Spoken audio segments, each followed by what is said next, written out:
nós iniciamos ou começamos uma classe de Vedanta, nós sempre fazemos uma prayer, uma oração de invocação. Toda classe de Vedanta tem uma invocação, e a invocação é uma forma de como é que se invocar, né? O nome já diz, de invocar a tradição do Vedanta, de modo que ela possa estar presente, to empower, né?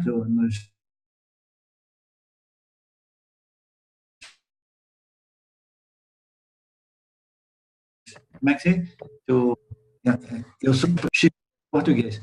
Então, essa invocação, eu vou dizer, eu vou ler para vocês em português, não, em português não vai resolver também. Então, eu vou simplesmente repeti-la em inglês, e depois em sânscrito, depois eu digo a tradução em português.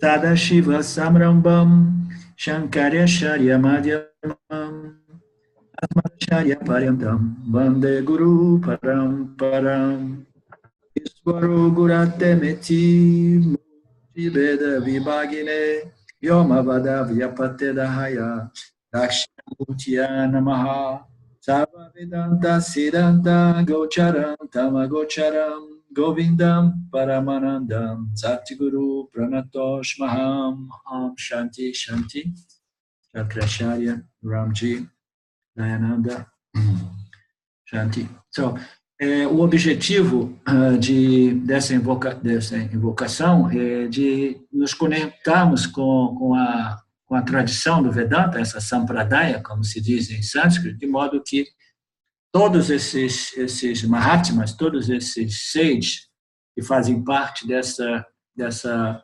tradição estejam vivos e presentes no nosso encontro, entendeu? De modo que nós possamos aproveitar o máximo. É super powerful, poderoso. Então, essa oração diz do primeiro guru, que é a existência pura, consciência plena, que é o guru original, né?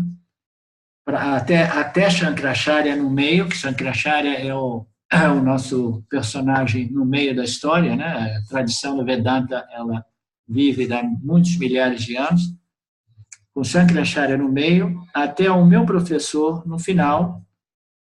Eu prostrate, how is prostrate? Prostração. Yeah, eu faço a prostração à tradição, que nada mais é do que esse discípulo-guru, entendeu?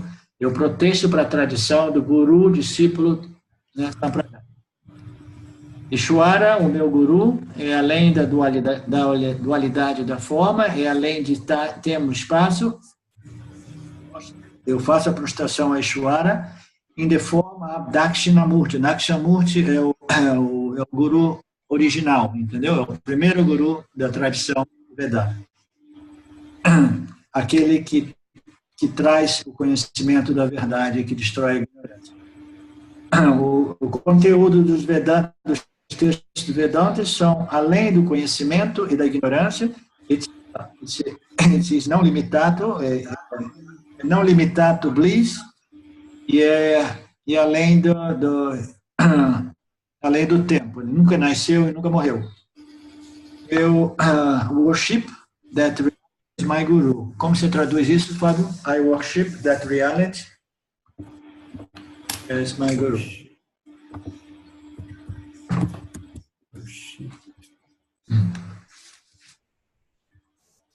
Worship. Doesn't matter. To worship worship é reverenciar. Reverenciar. Obrigado. Quem que falou? Acho que o Alex. Alex, ok. Obrigado, Alex. Então, eu reverencio essa realidade como o meu próprio guru, né? O meu próprio professor as my guru. O nosso guru é sempre essa realidade mais fundamental, que é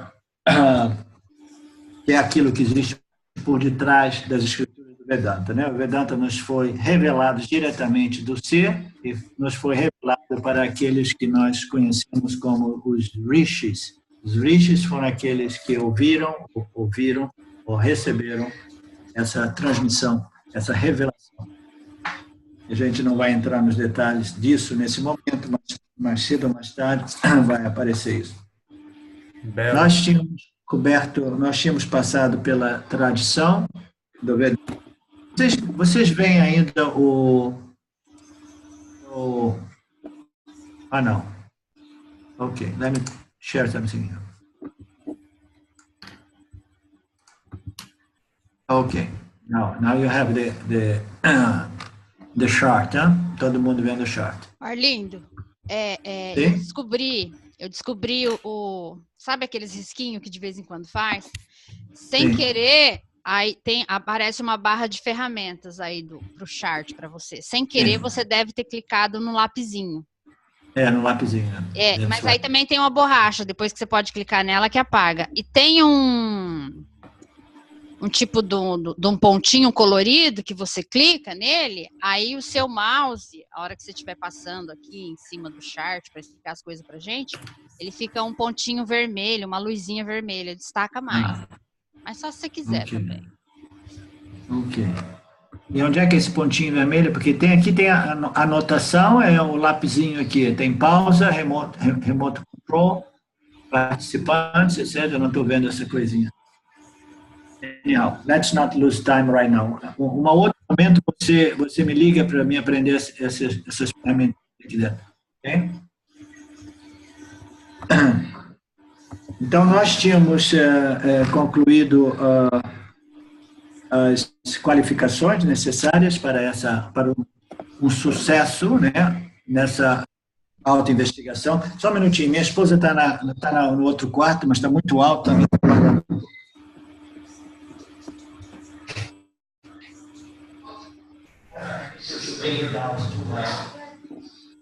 As low as you can hear.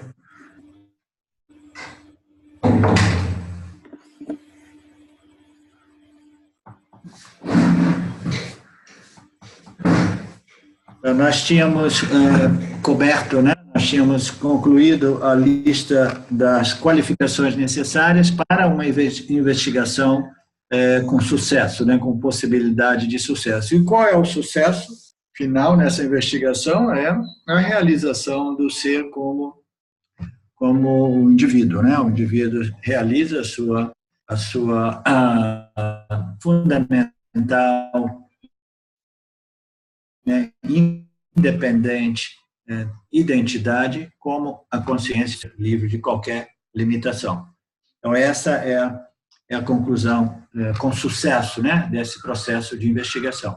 Naturalmente, todas as pessoas que se dedicam nessa busca pelo conhecimento da verdade, que é o título desse texto, as pessoas, de qualquer modo, elas ganham um resultado positivo. O resultado positivo é que a mente ela desenvolve as qualidades necessárias. Isso para dizer que, de qualquer modo, essas dando aplicações necessárias para que a gente possa ter total sucesso nessa busca. E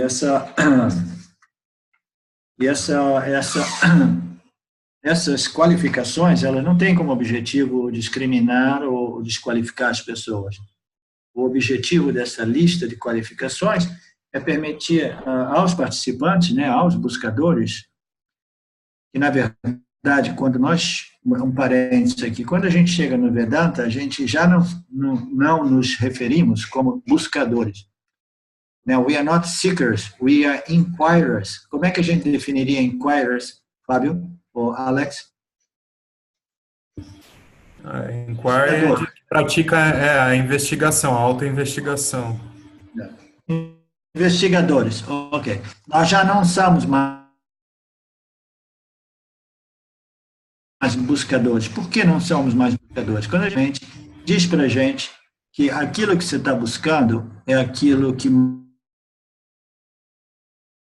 vivifica você e tudo o resto, né? Aquele princípio de vida. Então, nós já sabemos que aquilo que nós estamos buscando é a própria natureza do jiva, do indivíduo.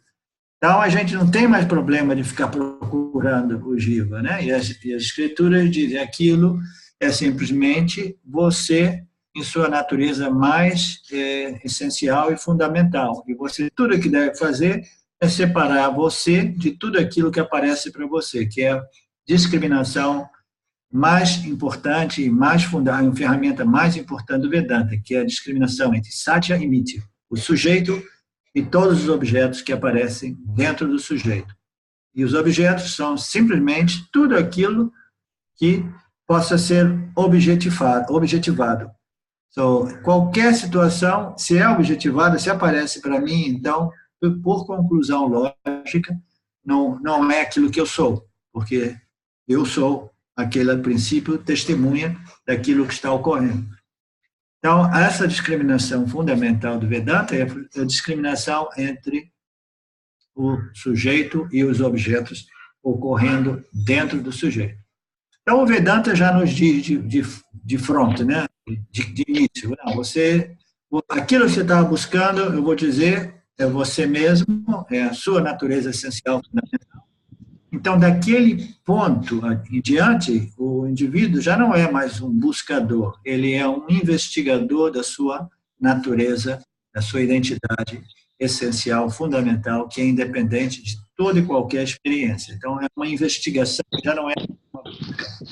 Porque busca sempre nos leva a verso objetos de experiência. A busca é sempre por alguma coisa outra que eu mesmo, entendeu? Outra que eu mesmo. Então, a gente está sempre buscando, né? Contatando, se unindo, né? Que são os conceitos da...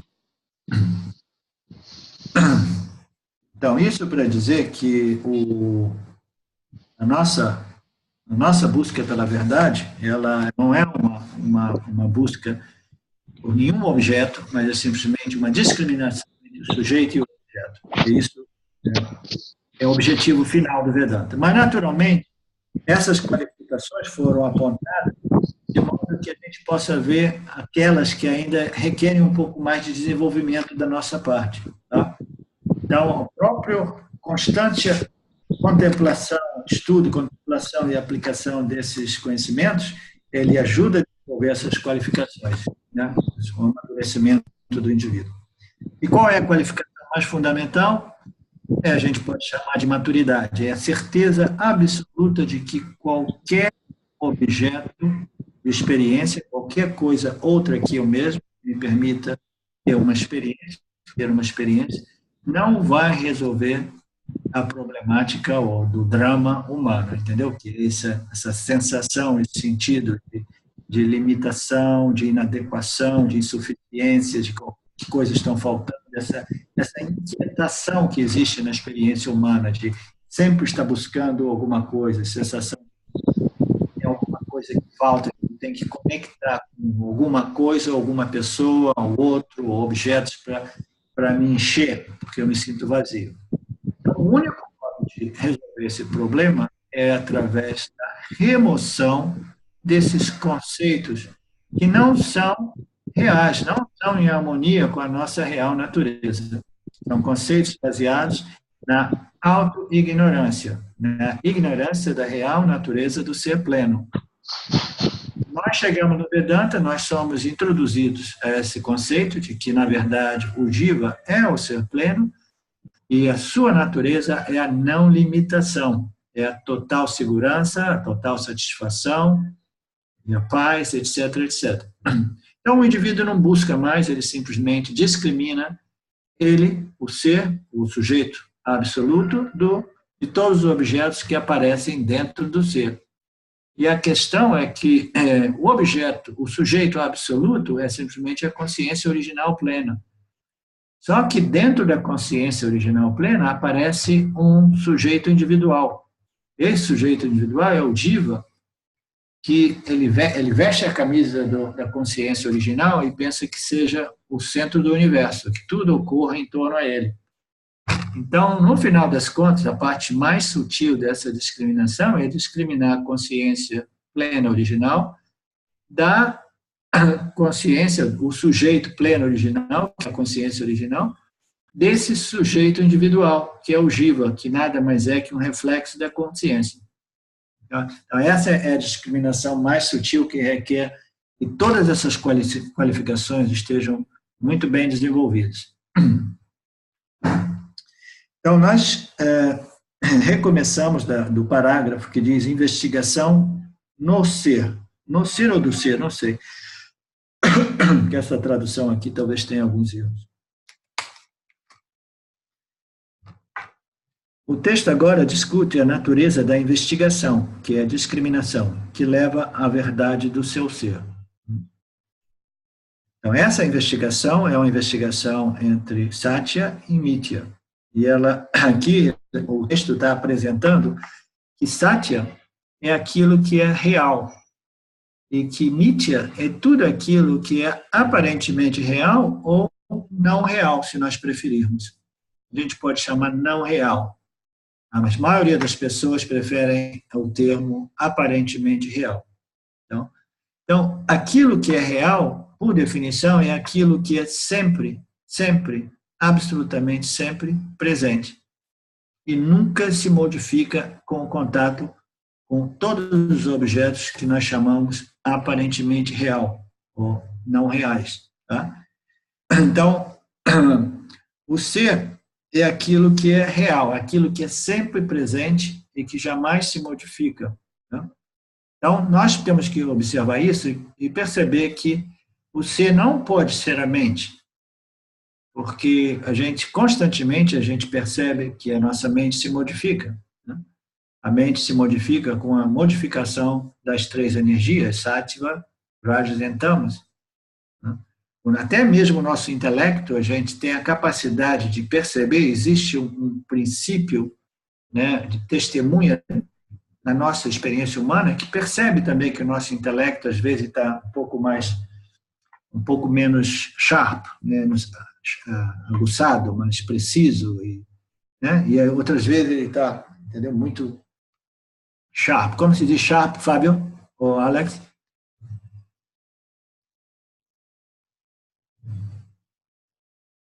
Ok. Não, Wanda, deixa o microfone do Fábio aberto, que eu vou pedir ajuda para ele de vez em quando, e para o Alex também, por favor.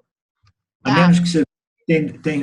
Eu acho que tem essa tradução, mas o meu vocabulário também não é nada legal, mas assim, de preciso, afiado, aguçado. Aguçado, né? Sharp, aguçado, preciso. Então, o intelecto também ele não pode ser aquilo que nós chamamos da realidade absoluta, o ser real, né? Aquilo que é sempre presente e que jamais se modifica, né? Sem dizer que a mente, o intelecto e o ego, ele desaparece. Ele desaparece sempre que a gente vai no estado de consciência humana chamado de sono profundo. Quando a gente está em sono profundo, a mente e o ego, eles são suspensos, eles são anestesiados ou desligados. Então, por definição, a mente, o intelecto e o ego não são a realidade, aquilo que nós chamamos de o ser real, porque eles se modificam e não estão sempre presentes. Tudo aquilo que não é o ser, a gente chama de não ser ou aquilo que não é real. Então, firme do investigador é chamada de a discriminação entre Satya e Mithya, o sujeito absoluto de tudo aquilo que ocorre dentro dele. Tá? É a ferramenta mais fundamental, e de modo que essa convicção de que o ser ele precisa ser isolado do não ser, do ser aparente, essa convicção de que somente através dessa discriminação entre o ser e os objetos que ocorrem dele, possa produzir o que a gente chama de liberação ou realização do ser, essa é a coisa mais importante quando a gente chega no Vedanta. Porque todos nós ouvimos falar dessa discriminação entre o ser e o não ser, assim a gente não está tão completamente convencido desse princípio. A gente ainda acredita que, de repente, a libertação ou a iluminação ou a realização do ser possa ocorrer através de um contato com um objeto de experiência. O que pode até mesmo ocorrer, mas é raro. E mesmo que ocorra, uma experiência ela pode servir como um container dentro do qual a compreensão ou a realização eu sou o ser possa ser extraída. Mas é muito raro que ocorra, a menos que o indivíduo esteja bem suprido das escrituras, de modo que ele sabe o que ele está buscando, aí ele tem uma epifania, e dentro da epifania ele extrai o conhecimento do mesmo modo que ocorreu com Ramana Maharaj. Ele teve uma epifania e ele conseguiu compreender que o ser jamais morre, o corpo morre, etc, etc. Não teve uma epifania que parecia que ele ia morrer na idade de 17 anos. Então, nós estamos falando aqui sobre a investigação do ser, e o ser é aquilo que é real.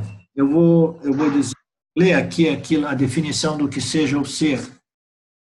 São conceitos que aparecem, né, nas escrituras, nos textos do Vedanta, mas Paramahansa, que é um Swami do Vedanta, do mundo Vedanta, dos mais respeitados, dos mais famosos, dos mais brilhantes do nosso tempo atual, deve ter uns 55 anos, ele definiu muito bem o que é o ser. Ele diz que é aquilo que permanece imutável no passado, no presente e no futuro.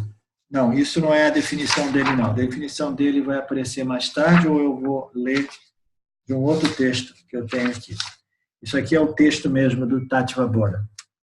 O ser é aquilo que permanece imutável no passado, no presente e no futuro. Ele existe antes. Não, vocês me desculpem, eu estava lendo a frase errada. Eu sabia que eu tinha lido o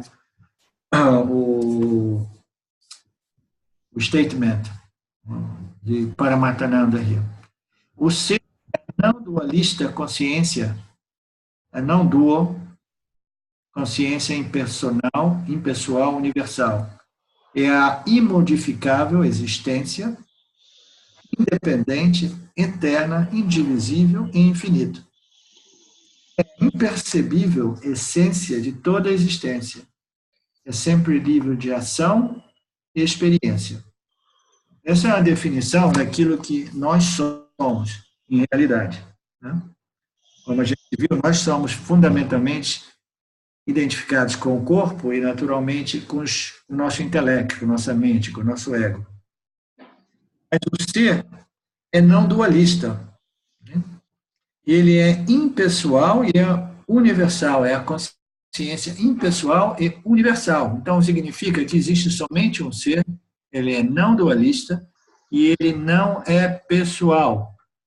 Essa consciência personificada do Jiva é um reflexo da consciência original plena, que, uma vez refletida no corpo sutil do Jiva, aparece como a entidade que experiencia e conhece o mundo dos objetos. Mas, fundamentalmente, aquilo que nós somos é a consciência original plena, e ela é absolutamente imutável, ela é não dualista e ela é impessoal e universal.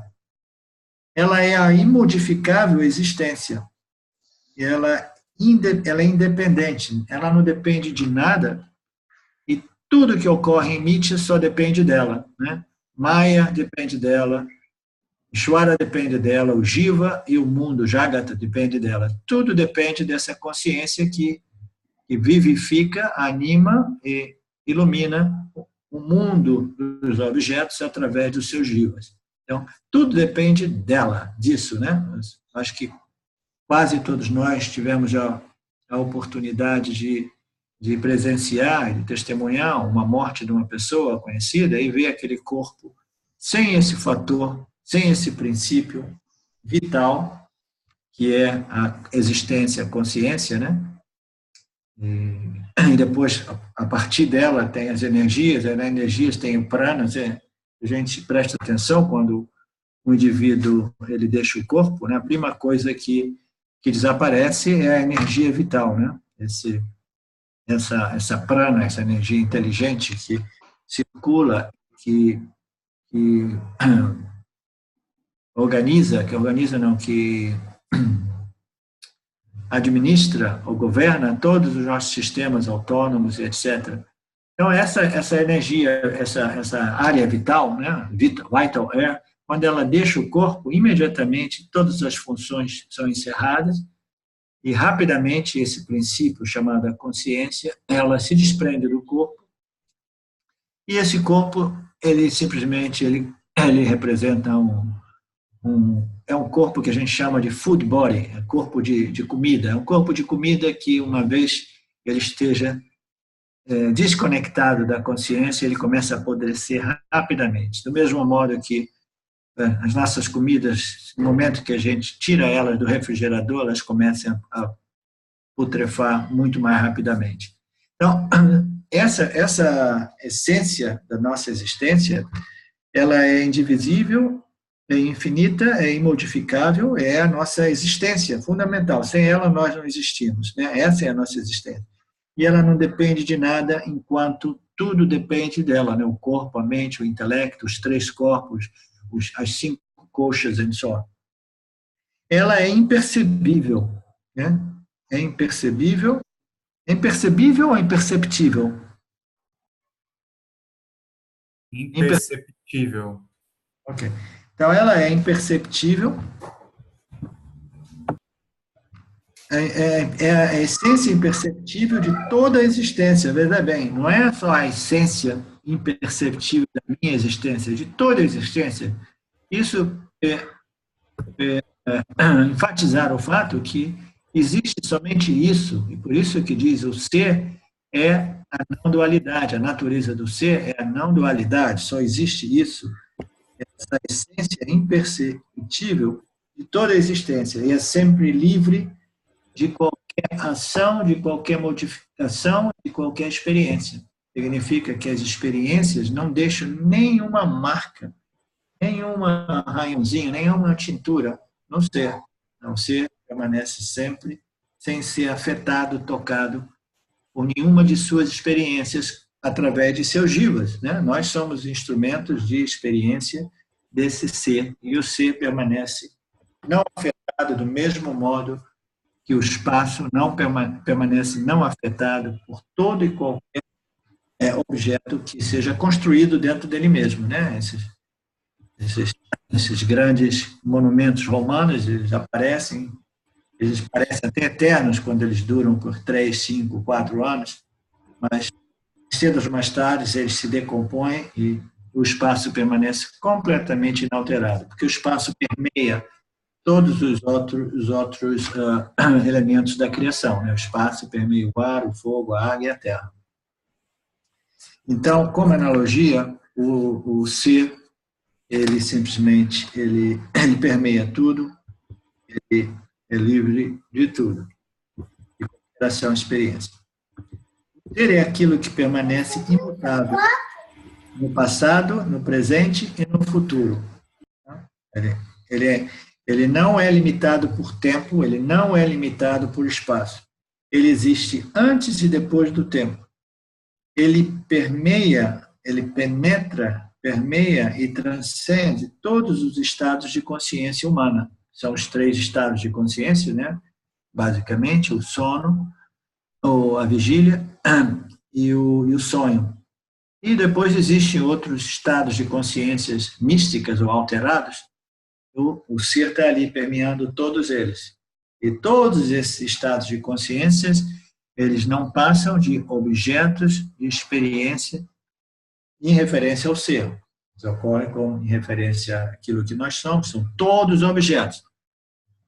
Isso para que a gente perceba a sutilidade daquilo que nós chamamos objetos. Objetos podem ser estados de consciência muito, muito sutilizadas, e às vezes muito, muito maravilhosas, prazerosas, mas ainda assim, por definição, eles são objetos, porque tem um início, um meio e um fim, eles se modificam constantemente, e eles estão aparecendo para você dentro do seu foco de objetividade, está sendo objetivado. Se você objetiva alguma experiência, essa experiência não pode ser o objetivador, aquele que está percebendo. Então, é o sujeito e o objeto. Tudo isso são objetos. todos os estados da consciência do Jiva. Ele existe, ele permeia e transcende todos os estados de consciência do Jiva. Ele é chamado de Satyam, aquilo que é, aquilo que sempre é a verdade absoluta, Satyam. Né? Então, o Shankarya, ele apresenta um conceito interessante, que é aquilo que não existe, por exemplo, como os chifres de um peixe, ou os dentes de uma borboleta. Tá? Então, todas essas coisas que a gente sabe que não existem, elas são irreais. Mas elas são irreais, mas são chamadas de asati. Asati é aquilo que absolutamente não existe nesse universo aparente. Tá? São coisas. O universo aparente nada mais é do que conhecimento puro, inteligência pura que se apresenta para nós e, através do contato nosso com o universo, a gente fica obtendo conhecimentos. Nossos conhecimentos são muito limitados porque a gente só consegue descobrir um pouquinho da nossa ignorância, porque esse universo é uma coisa tão maravilhosamente inteligente, né, e construído por ordem, conhecimento puro, né, é o fundamento de todo o conhecimento, que tudo aquilo que a gente conhece nesse mundo de fenomenalidade é simplesmente uma pequena coisinha, o resto é tudo a nossa ignorância. Então, dentro daquilo que a gente conhece, a gente chama de conhecimento humano, a gente pode dizer, não, borboleta com chifre não existe. E um peixe com chifre também não existe. A borboleta com os dentes não existe. Entendeu? Então, um elefante que voa não existe. Tá? Então, tudo isso nós chamamos de asat, que é não real, absolutamente não real, dentro dos nossos limites de conhecimento. Naturalmente, o Fábio pode dizer que não, no futuro próximo, de repente, a gente vai encontrar também borboletas com dentes, porque existe tanta modificação, né, ocorrendo na genética, modificações dentro da natureza dos outros seres.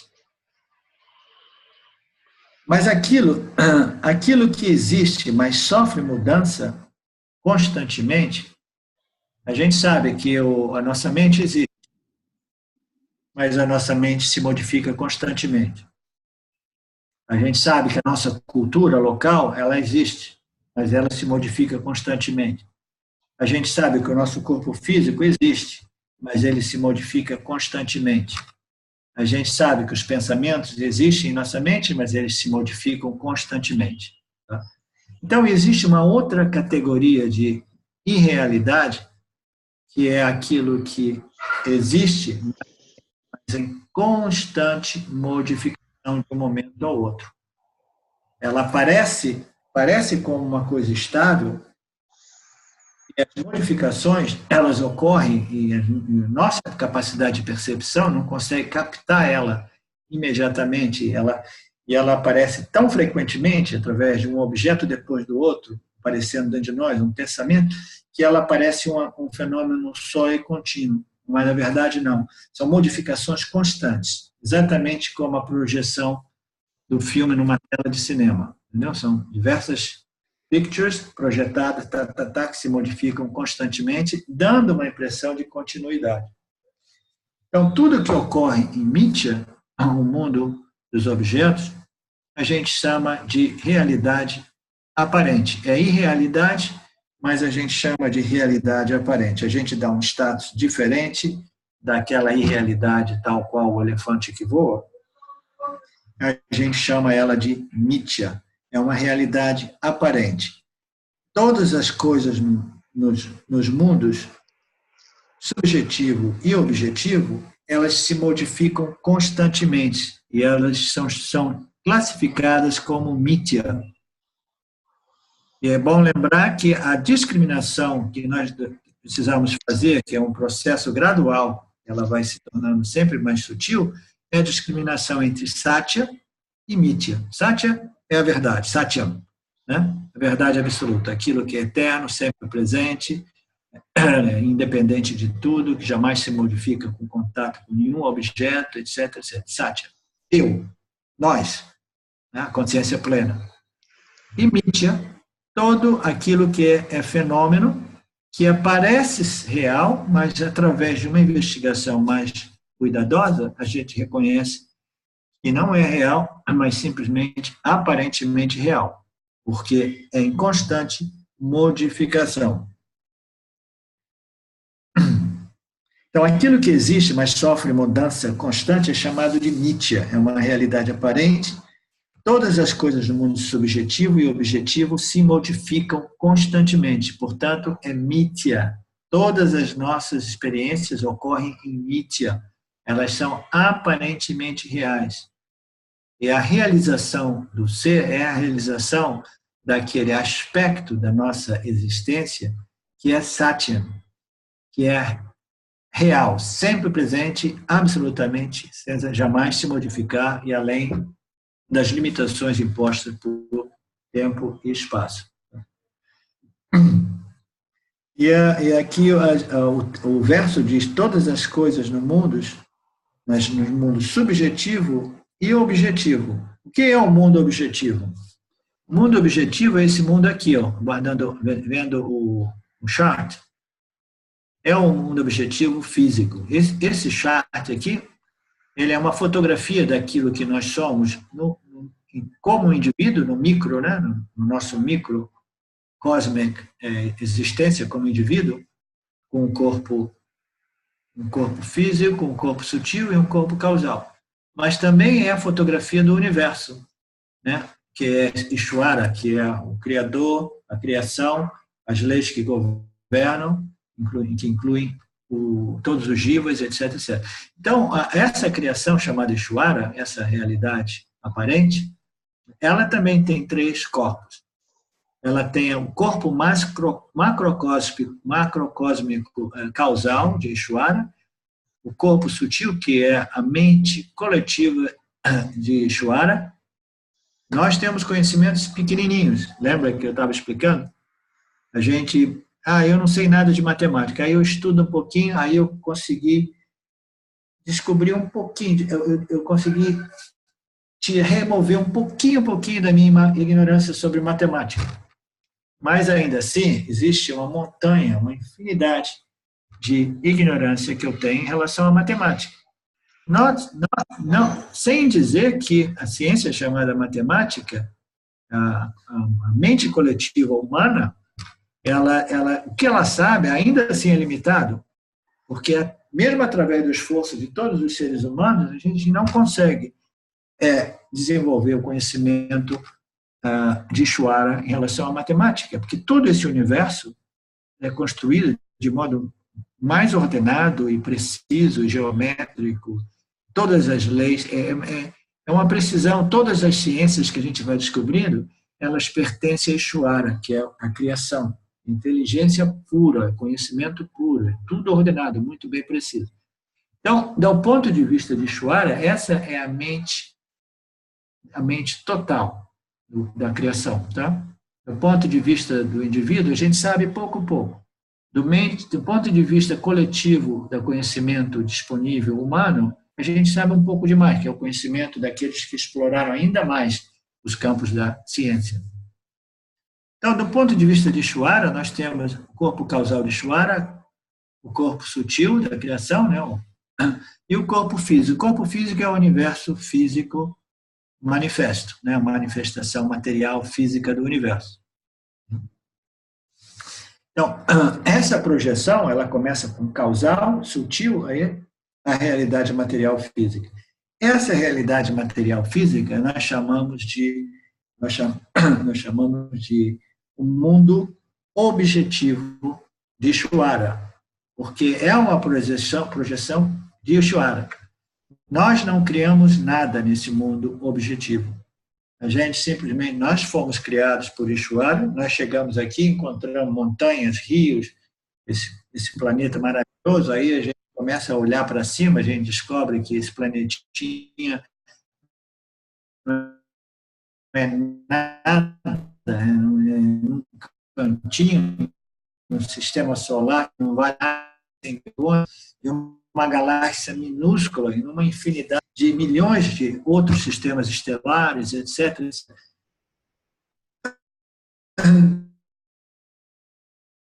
Então, essa é a realidade objetiva desse objeto. Mas a gente vê, existe, eu não criei, não foi eu que fiz isso, não sou eu que controlo as leis desse universo, não controlo nada. Então, essa é uma projeção que foi manifestada por Ishvara. Então, a gente chama isso o mundo objetivo. Nesse mundo objetivo, a gente tem que aprender a lidar com ele, nos harmonizando as leis que regem esse mundo objetivo. Então, são leis físicas de todos os tipos de ciências físicas que são precisas, inteligência pura, as leis da biologia, que o Fábio conhece bem, que se você for entrar só naquele campinho minúsculo da ciência, você fica encantado com a inteligência por trás, do ponto de vista biológico, de todas essas espécies, né, vegetais e etc. Então, esse mundo, essa projeção, é uma projeção criada por Ishvara, que o máximo que a gente pode fazer é nos adequarmos e aprendermos a lidar com ela em harmonia.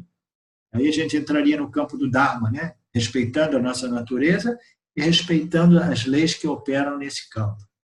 Então, essa é a projeção de Ishvara. A gente não pode modificar, a gente não pode ficar, não, eu não gosto dessa história, eu queria que a lei da gravidade não existisse mais, porque eu estou ficando velho, eu me sinto mais pesado, eu queria que Ishvara aliviasse a força da gravidade no planeta, de modo que eu me sentisse mais flutuando, né?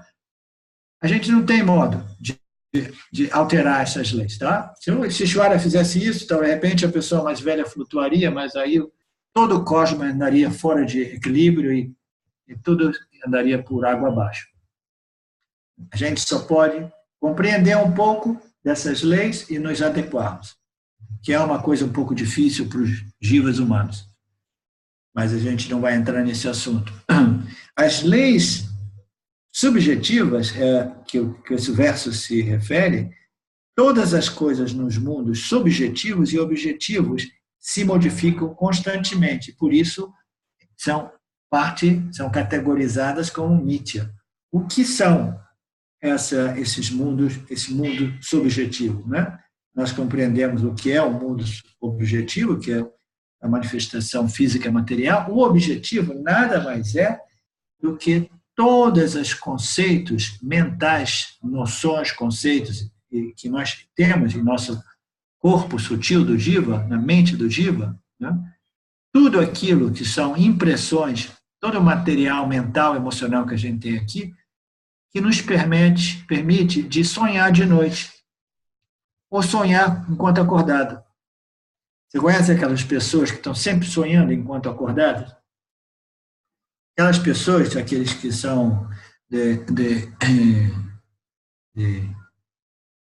walking dreamers, são aqueles waking dreamers, são aqueles que vivem na vigília, mas vivem sonhando. Então, eles não conseguem ter muito contato com a realidade objetiva, porque eles estão superimposing ou projetando. Como se diz superimposing? Não importa. Sobrepondo. Estão sempre sobrepondo as suas ideias, noções e interpretações na realidade projetada e criada por Ishvara, que é o mundo material físico.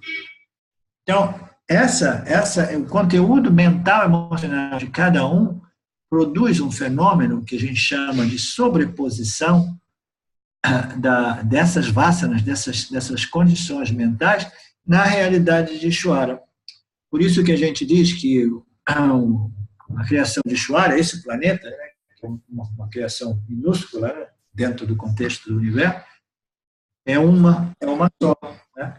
Mas dentro desse planetinha existem mais de 7 bilhões de jivas e cada um faz uma leitura diferente dessa criação.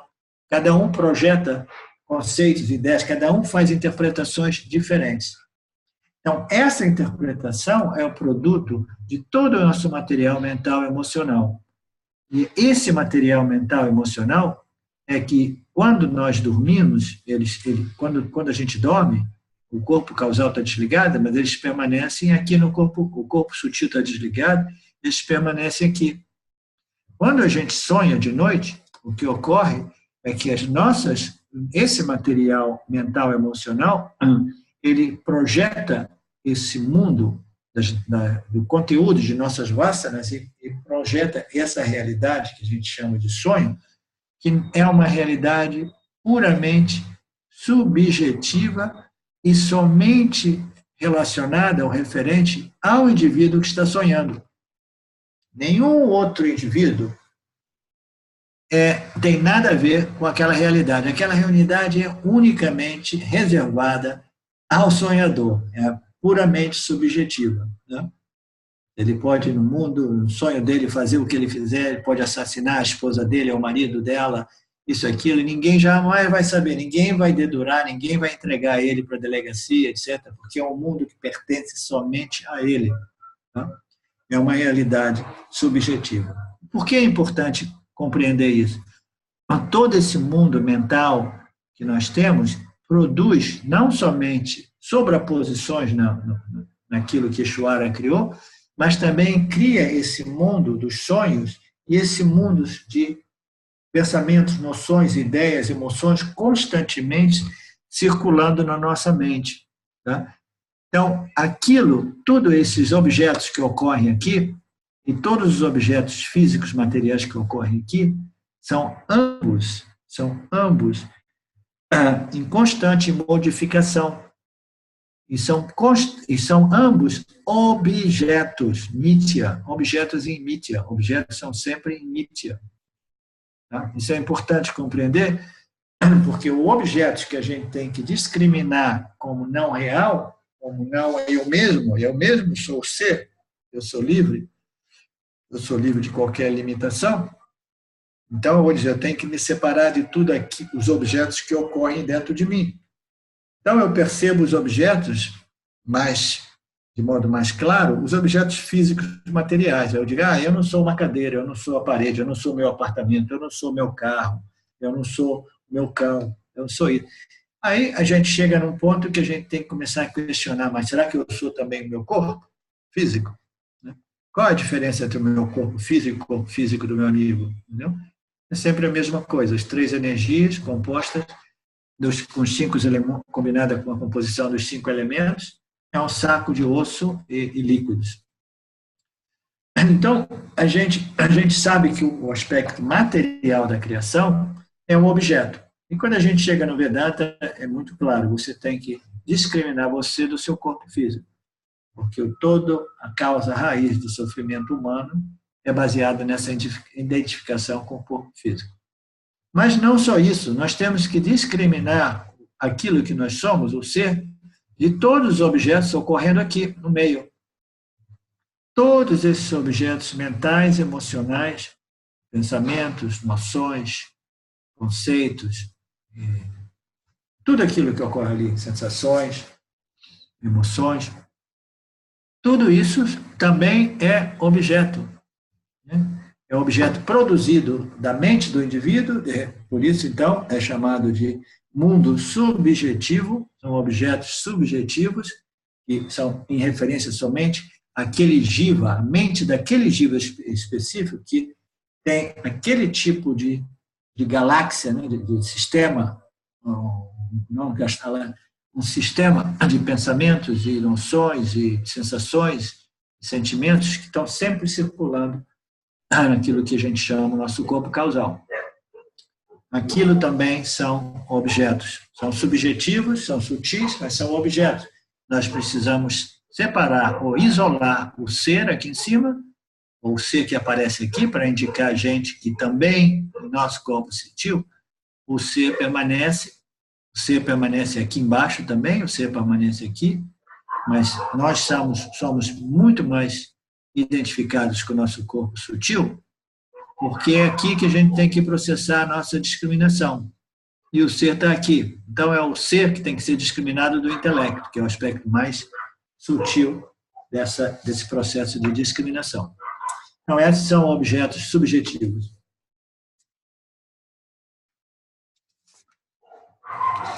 toda a existência, ainda sobre o mesmo verso, né? Toda a existência pode ser dividida em duas categorias. O eu, que é chamado aham, e o resto, que é chamado aquilo ou isso, que é idam. Aham e idam. É na experiência de todo e qualquer jiva de que existem somente essas duas categorias. Eu e os outros, aquilo, tudo o resto, né? Eu e aquilo, isso. Satya e Mithya, o sujeito e o objeto. A questão é só questão de definir bem o que é o sujeito realmente. Mas, fundamentalmente, a existência é dividida entre duas categorias, o eu e o resto, né? Tudo aquilo que é outro que o eu. E o eu, a gente percebe aqui que o eu é esse aqui, ó. O Om é um símbolo do ser, da consciência plena, né? Consciência está aqui, esse é o eu. E aquilo, isso, aquilo, todo o resto, pode ser a mente, os pensamentos, com as emoções, o ego, isso, e todos os objetos aqui embaixo. Tá? Então, existe o eu e tudo o resto. Tudo o resto, nós nos referimos, o termo técnico é idam, e eu é aham. Devido à ignorância sobre a natureza do ser, um ser humano está sempre identificado com aquilo que é aparente em constante modificação. Isso devido à ignorância da real natureza do ser. Quando é que essa ignorância começou? Ela sempre existiu. A ignorância é uma coisa que não tem início. Só para ilustrar, a gente não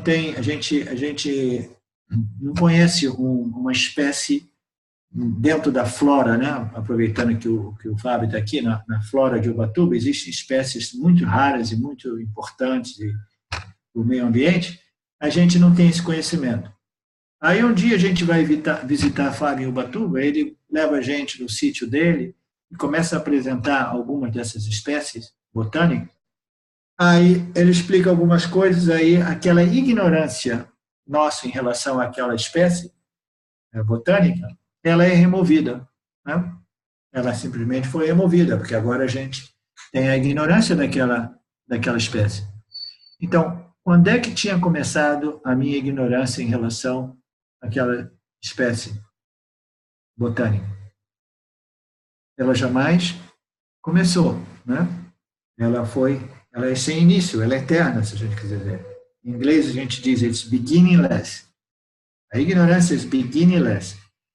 A ignorância é simplesmente a ausência de conhecimento, de luz. Quando é que a escuridão começou? Quando é que a luz entrou? Entendeu? A escuridão, a ignorância, ela existe até quando o conhecimento desvenda aquela ignorância e a gente obtém o conhecimento. Do mesmo modo, a ignorância do ser, eu sou o ser, em referência aos jivas humanos, ela é beginningless, ela sempre existiu. A boa notícia é que, muito embora ela seja sem início, ela pode ter um fim, né? E as escrituras nos foram reveladas de modo que a gente tenha todo o material necessário para fazer essa investigação, até que a gente possa remover essa ignorância e permanecermos realizados como o ser pleno, ilimitado. Devido a essa ignorância sobre a natureza do ser, um ser humano está sempre identificado com aquilo que é mutante. O corpo físico, as emoções e o intelecto, né? Então, essa ignorância, ela é eterna e ela, em relação à experiência humana, ela é muito, muito profundamente arraigada porque ela transmigra de vida após vida, geração depois de geração, toda essa ignorância que é baseada num erro fundamental, num pecado original, que é eu sou o corpo, né? Essa é a raiz de toda a ignorância. A identificação, eu, o ser pleno, me identifico com a construção corpo-mente. Então, essa é a raiz de toda a ignorância. Essa ignorância sempre existiu, tá? Todo mundo que chega aqui chega, e ela é muito arraigada, porque vida depois de vida ela vem reforçada, até que um dia, por qualquer, como se diz, a gente pode chamar de graça divina, ou a gente pode chamar de destino, ou de mérito, ou um processo de meritório, né, que os seres mais maduros alcançam. Chega um certo ponto, o indivíduo começa a questionar a sua própria existência, sua própria experiência, a origem, né, dessa consciência. Aí ele vira um buscador e depois um investigador, aí as escrituras aparecem. Então, a menos que essa série de eventos que a gente se refere como resultado meritório de causas e efeito, causa e efeito, causa e efeito, causa e efeito, que vão produzindo uma certa maturidade e compreensão do Jiva, que permite a ele de questionar a sua própria experiência e fazer com que ele se torne um investigador e as escrituras entrem em contato com ele. Então, a partir desse ponto de contato, né, com o conhecimento, somente a partir desse ponto, nós temos a possibilidade de remover, de iniciar o processo de remoção ou neutralização dessa ignorância da natureza do ser, que produz, né, que é um produto, que produz essa identificação com o corpo, a emoção e o intelecto. A crença de que eu sou meu corpo, os meus sentimentos, os meus pensamentos, constituem essa falsa noção do ser. Essa falsa noção do ser é chamada o ego do indivíduo, do jiva individual. Então, essa ignorância é produzida por Maya, ela engana a consciência, aparentemente ela engana a consciência e faz com que ela se identifique com todos os objetos que refletem ela mesma. Os objetos que refletem elas mesmas são os jivas. Os jivas são entidades experienciadoras, seres conscientes, que não são conscientes no sentido que eles têm luz própria, eles refletem a luz da consciência, eles possuem 3 corpos, um causal, um sutil e um físico, e no corpo sutil eles refletem a luz da consciência e percebem o meio ambiente e começam a responder ao meio ambiente e desenvolver uma certa aprendizagem, uma certa aprendizagem através dessa dinâmica de constante contato com o meio ambiente. Tá? Entre todos os jivas, o jiva humano é aquele que possui um corpo sutil mais sofisticado e capaz de desenvolver essa discriminação entre todos os seus contatos com o mundo ambiente, extrair conhecimento através desse contato com o mundo, desenvolver ciências, etc., etc. Tudo isso porque nós temos um corpo sutil sofisticado. E, a um nível mais avançado, né, do desenvolvimento do indivíduo jiva, ele se torna um investigador da real natureza desse corpo sutil. Né? Ele quer saber, ok, eu estou aqui explorando o mundo da ciência, o mundo da fenomenalidade, eu estou obtendo tanto conhecimento, mas o meu conhecimento é nada, porque cada vez que eu conheço um pouquinho, eu descubro uma imensidão de ignorância que eu não conheço. Então, esse indivíduo, ele vai perdendo o interesse em investigar ou conhecer o mundo dos objetos e começa a querer conhecer a real natureza dessa mente, desse explorador do mundo, desse investigador dos objetos. Ele quer saber quem é o conhecedor, quem é o experienciador. Né? E ele, um dia chega o Vedanta e diz assim, esse conhecedor que você está buscando, a fonte, né, de luz ou de consciência, ou Deus que você está buscando, nada mais é do que você mesmo.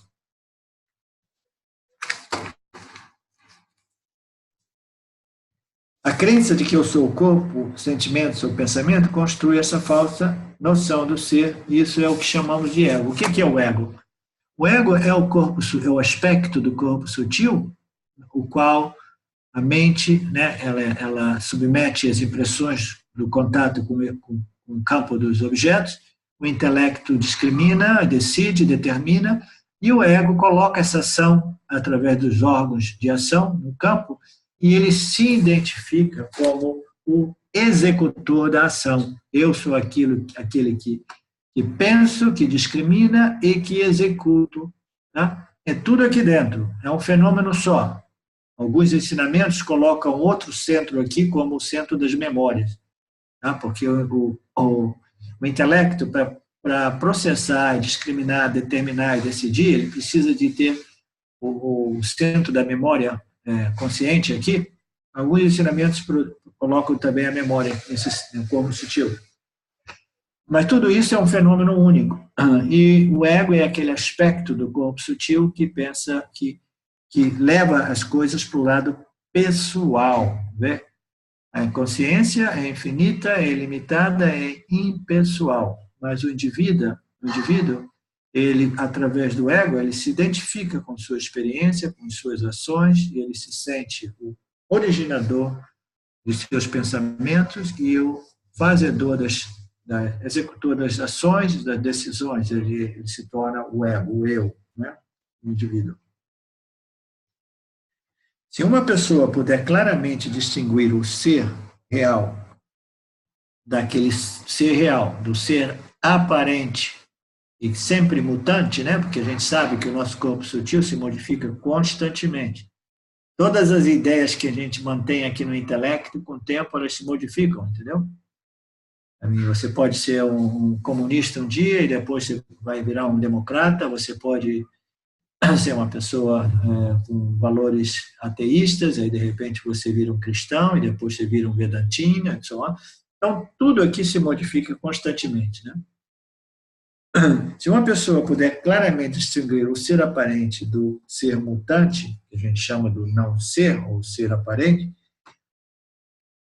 o ser mutante pode ser negado como identidade. Se uma pessoa puder claramente distinguir o ser do aparente e mutante, não ser, o não ser pode ser negado como identidade principal e o ser real pode ser reconhecido como o ser absoluto, aquilo que eu sou, e apreciado, e curtido, e assumido, e abraçado, porque não basta quando você assume, quando você vê quem você é importante que você se estabeleça como ser e comece a curtir e apreciar. E você vai conseguir curtir e apreciar somente na medida que todas essas noções errôneas que dominam o nosso corpo causal e que aparecem em nossa mente consciente, elas sejam neutralizadas através da constante aplicação desses conhecimentos. Gradualmente, elas vão sendo neutralizadas. Se uma pessoa puder claramente distinguir o ser real do aparente, o não ser pode ser negado como identidade principal. Eu conseguir distinguir, isolar o ser, eu posso negar o ego como a entidade principal, entendeu? E posso me estabelecer como o ser, mas eu preciso separar o ser do não ser, de modo a negar o não ser. Veja bem, tudo é o ser no final das contas, mas o único modo de extrair o ser ou de isolar o ser é iniciando a negar tudo aquilo que é o ser aparente, ou a projeção de Maya dentro do ser aparente. Tá? A gente tem que primeiro negar, e depois a gente pode voltar aqui e dizer, não, mas tudo isso também sou eu, por isso que também tem eu aqui. Nós aparecemos aqui e aparecemos aqui. Mas primeiro a gente tem que negar o corpo físico, o nosso corpo sutil e o nosso corpo causal, de modo a isolar, identificar e poder substituir o nosso shifting, ou substituir o nosso senso de identificação, né, a nossa identidade. Quando a gente fala de reconhecimento de ser, é um shift de identidade. Né? A nossa identidade, que antes era a construção aqui, ela passa a ser a consciência, né, que aparece aqui ou aqui. Mas antes, o não ser, ou o ser aparente, precisa ser negado como identidade principal e assumido como identidade secundária. identidade primária e secundária. Que mesmo depois que a gente reconhece a nossa identidade primária, principal, fundamental, a real identidade, a gente ainda assim tem que permanecer no mundo até que a nossa constituição física permita, e aí quando ela já não permite, aí a gente não precisa mais interagir com o mundo, né? De modo a interagir com o mundo, a gente tem que respeitar a nossa identidade secundária, o nosso jiva, né? Nossa construção corpo-mente. A nossa mente permanece e o jiva continua agindo, mas sabendo e conhecendo a sua real identidade. Naturalmente, não precisa dizer, o relacionamento entre o jiva e o mundo se modifica radicalmente.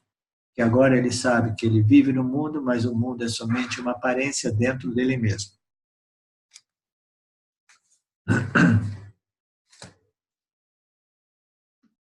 Lindo. Já foi 1h17 de aula, tá? Só avisando. Vamos até 1h30, pelo menos. A investigação da natureza real do indivíduo, através de primeiramente identificar o que é o não ser, né? Primeiro a gente tem que identificar o que é o não ser. Isso é muito fundamental e é a coisa mais difícil no início. Porque o ser,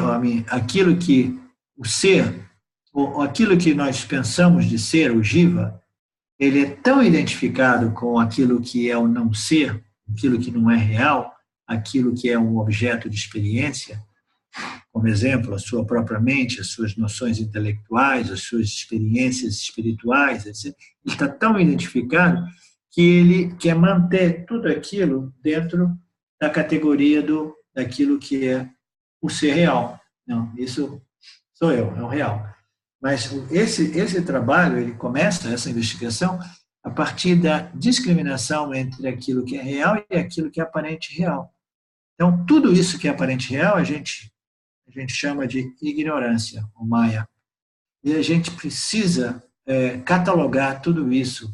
A gente tem que compreender, de um certo modo, essa dinâmica entre o sujeito e o objeto e saber que tudo aquilo que aparece para mim é não real, ou aparentemente real.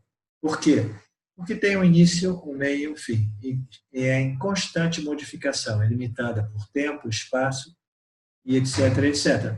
Então, essa é o ponto mais chave. Antes de fazer essa discriminação, é compreender, identificar, catalogar tudo aquilo que é o não ser, ou o ser aparentemente real. Primeiramente, nós precisamos identificar o que é o não ser, o que é o anátema. Atma é o self, o ser. Anátema é o não ser. Então, inicialmente, a gente precisa de compreender firmemente o que é o não ser, identificá-lo, e, subsequentemente, afirmar o que é o ser imutável, pleno, livre de qualquer limitação. Essa investigação é chamada Tattiva Viveka. Né? Viveka é a discriminação entre o real e aquilo que é aparentemente real. Tattiva Viveka. A forma de fazer essa investigação é compreender que tudo aquilo que alguém conhece sobre si mesmo é diferente daquilo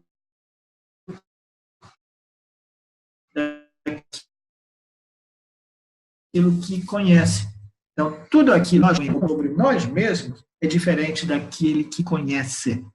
O conhecedor é diferente do conhecido. É o único modo da gente começar a separar o real do irreal. Né? Tudo aquilo que a gente conhece sobre o mundo e sobre nós mesmos, tudo aquilo que a gente experiencia no mundo dos objetos físicos e sutis, né, ou causais, são alguma coisa outra que eu mesmo. Né? É diferente daquele que conhece, é diferente daquele que experiencia.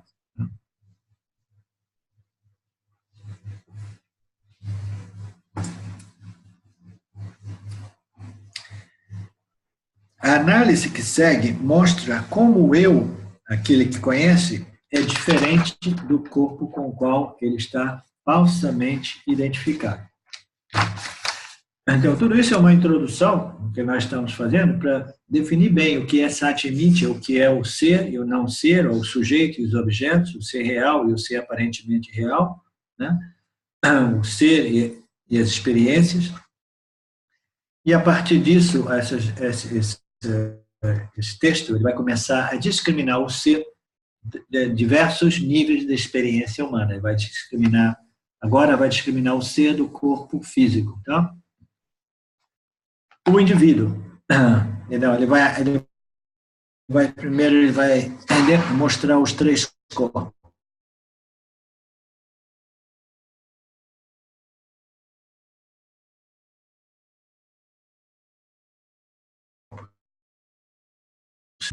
Físico. O ser está aparentemente vestido de três corpos. Vocês conhecem esse símbolo? Esse símbolo é um símbolo Védico. Significa o ser inteiro e completo. É inteiro e completo. Mas ele é vestido por três corpos. O ser é aparentemente vestido de três corpos e desfruta de três estados correspondentes. O corpo do alimento, o corpo físico, é chamado do corpo bruto. Stula Sharira. Os sistemas fisiológicos, as emoções, o intelecto e a autoimagem, que é o ego, são chamados de corpo sutil. As sementes das experiências passadas do indivíduo são chamadas de corpo causal, porque elas causam o pensamento, os sentimentos e ações.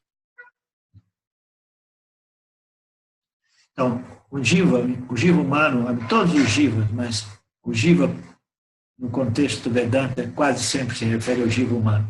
Ele possui um corpo físico, que é o corpo que a gente chama de food body, que é simplesmente uma composição das três energias e os 5 elementos. Não? Essa composição é igual a mim, é diferente, mas fundamentalmente é igual. É simplesmente food. A gente para de comer, esse corpo se desintegra e para de funcionar rapidamente. Então, o ser não é esse invólucro, esse container de comida, ou esse saco, né, de ossos e líquidos. O ser não é nada disso. Esse é chamado simplesmente Stula Sharira, corpo bruto, denso. Os sistemas fisiológicos, agora se referindo aqui ao corpo sutil, nós colocamos aqui dentro os sistemas fisiológicos. Os sistemas fisiológicos são 5 sistemas, são sistemas autônomos, né? A respiração, o sudor, né? O controle de temperatura, a respiração e todos os órgãos, sistemas autônomos nossos, entendeu? Circulação de sangue, etc. E tudo isso é governado pelas pranas, tá? É o sistema de pranas, que aqui se refere ao... Onde é que eu estou aqui?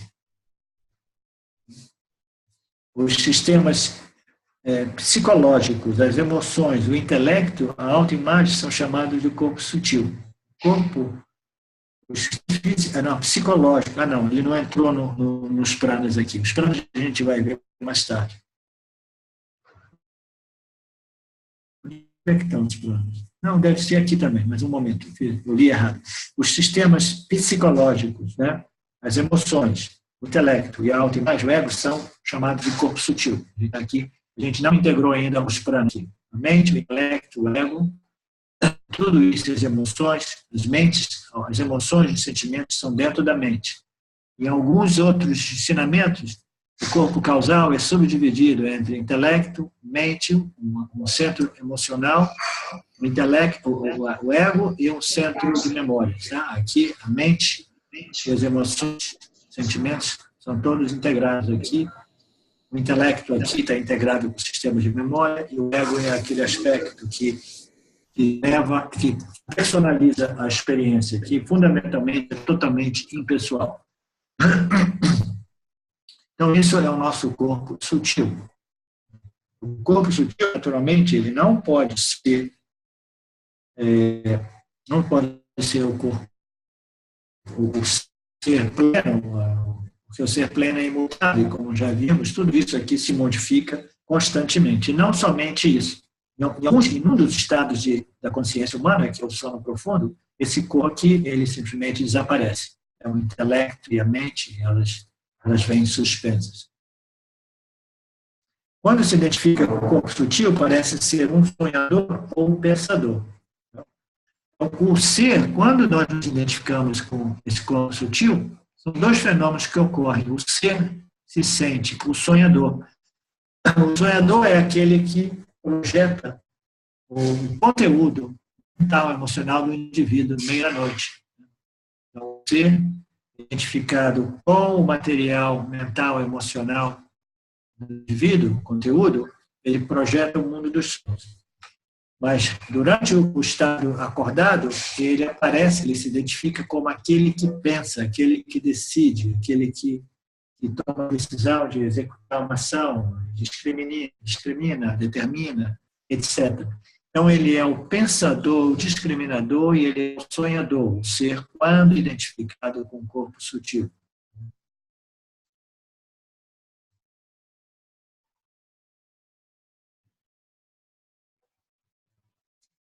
As sementes das experiências passadas do indivíduo são chamadas de corpo causal. Então, o corpo causal é o nosso corpo semente, é o corpo onde tudo aquilo que nós experienciamos e conhecemos no estado de vigília, então, eles vão deixando algumas marcas, algumas cicatrizes, alguns registros na experiência do Jiva, e esse sistema de impressões, elas ficam registradas no corpo causal. Nós não possuímos um sistema de memória aqui, de modo que tudo aquilo que a gente experiencia, contata e conhece, possa ser depositado aqui. A gente tem que depositar num outro sistema de memória chamado o nosso corpo causal. E esse sistema de memória a gente chama de vasanas, e todas as memórias, as impressões de ações passadas, retidas ali de modo muito compresso, né? Muito, como se fosse um sistema de memória muito pressionado, muito contém tudo ali. Então, toda a nossa experiência, os nossos pensamentos e emoções, eles fundamentalmente existem aqui, né? Então, o ser, ele se identifica com as sementes das experiências passadas. Nós temos experiências, todas essas experiências, quando nós colocamos uma ação aqui, imediatamente a gente vai ter uma impressão de como funcionou esse contato. A experiência humana nada mais é do que contato com o meio ambiente, através dos nossos órgãos de percepção, e uma resposta através mente, intelecto, uma resposta através dos nossos nossos instrumentos de ação. Uma vez que a gente coloca isso, imediatamente, esse impacto com o meio físico, ele deixa algumas impressões ou memórias sutis que vêm registradas no nosso corpo causal. As sementes, experiências passadas do indivíduo são chamadas de corpo causal, porque elas causam os pensamentos, os sentimentos e ações. Chamado de corpo causal porque elas causam aquilo que a gente pensa, aquilo que a gente sente e condiciona as nossas ações. Né? Então, esses são os três corpos. O corpo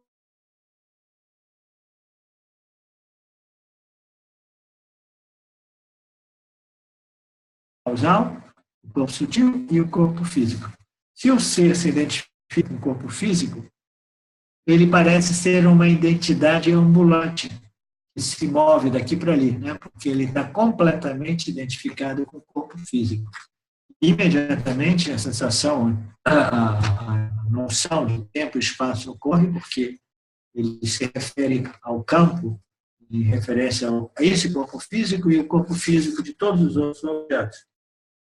Então, ele se sente uma entidade ambulante. Quando ele se identifica com o corpo sutil, ele é um sonhador ou um pensador. Quando se identifica com o corpo causal, ele parece ser aquele que dorme, porque ele não sono profundo, o ser pleno, ilimitado, não limitado, original, ele se identifica com o corpo causal. O corpo sutil, ele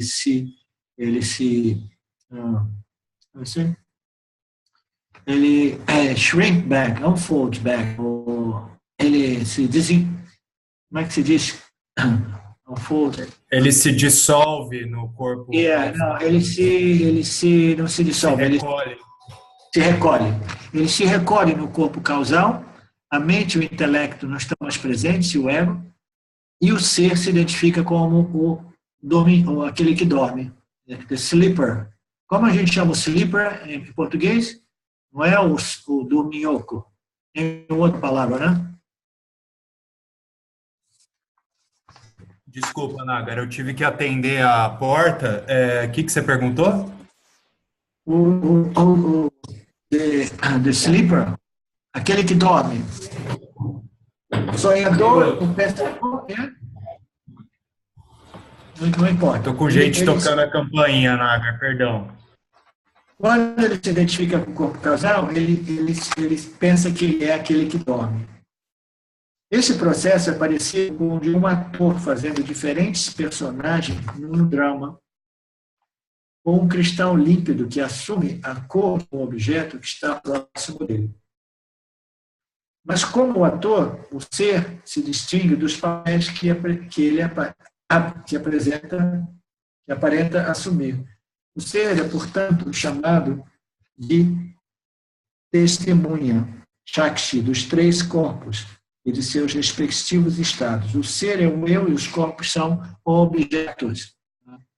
São livres de experiência humana e o ser permanece sempre livre desses três tipos de objetos, que são três tipos de experiência humana. O corpo físico que se move de um lado para o outro, a fazer e executar ações, o corpo sutil que pensa e sonha, e o corpo causal que dorme no sono profundo, curtindo a ilimitação do estado tamásico, que é o estado do sonho, daquele que dorme profundamente. Esse parágrafo aqui, ele precisa de ser mais dobrado e explicado melhor. E nós temos 25 minutos, a gente quer abrir com pergunta e resposta um pouco, ou a gente passa, deixa para lá a pergunta e resposta? Não sei, você quer continuar? Não tem pergunta no chat. Eu tenho pergunta, mas se você quiser continuar, depois eu ponho lá na página do Facebook. Então, vamos... Não, perdão, que você perguntou alguma coisa e surgiu um carteiro aqui tocando a campainha. Não, problema, já foi resolvido.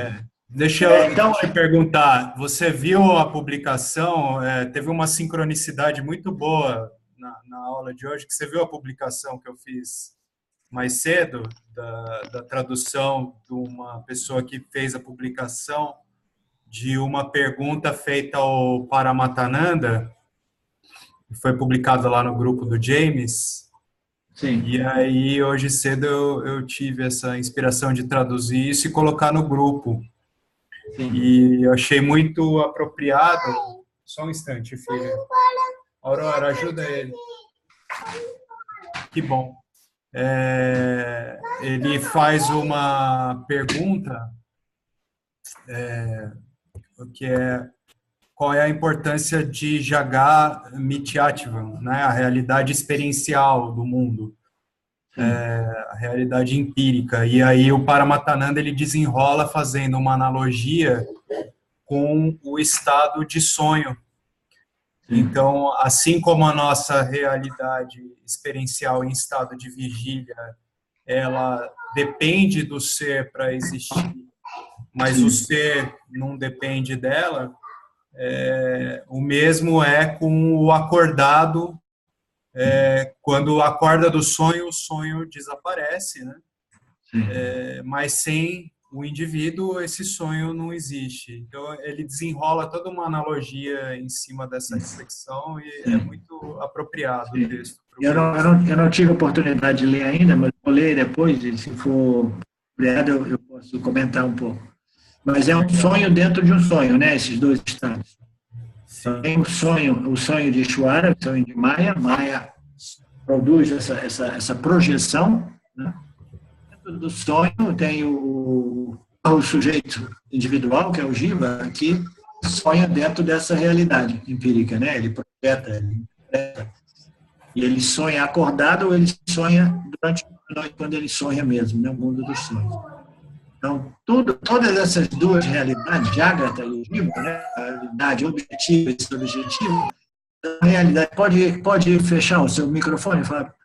Essa realidade subjetiva e objetiva, todas elas nítya, né? Elas são aparentes, elas são realidade aparente, são o não ser, né? O não ser. É tudo como um sonho nessa analogia. Mas você ia perguntar alguma coisa, Wanda? Sim. Quando você fala no comecinho lá da aula que a ignorância sempre existiu e ela sempre vai existir, eu entendo que Maya, sendo o processo criador da própria consciência, ela sempre vai estar produzindo formas, né? Nomes e formas. E a ignorância vai sempre existir no sentido de existir para os objetos, né? Porque Jiva também é um objeto. Só que ele é um objeto que se diferencia de todos os demais, porque a consciência reflete nele, né? Através do intelecto.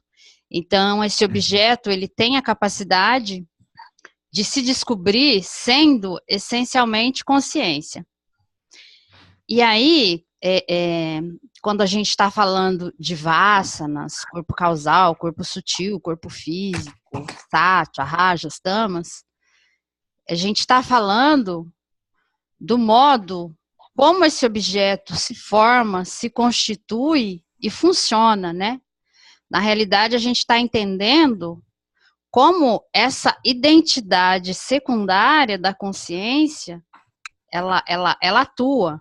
Então, assim, é o próprio objeto Jiva, através da luminosidade da consciência que ele essencialmente vendo como ele, enquanto objeto, funciona.